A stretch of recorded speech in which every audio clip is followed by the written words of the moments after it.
ఆ కాకిలాగా చిన్న గూడు కట్టుకో చాలు. తర్వాత మెల్లగా బ్యాక్ ప్యాక్ తీసుకొని బయలుదేరు.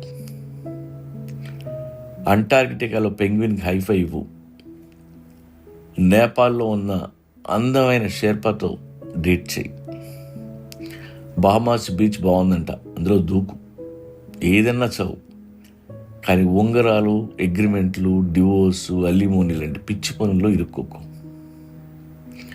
నువ్వు టూరిస్ట్ మైండ్తోనే ఉండు. ఈ ప్లానెట్ ఎర్త్ అనేది గాలిలో తిరుగుతున్న మట్టి ముద్ద.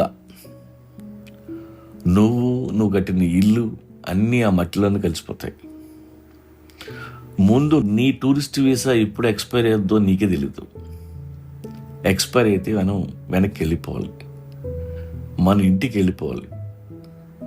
కానీ అది ఎక్కడుందో మనకు తెలీదు.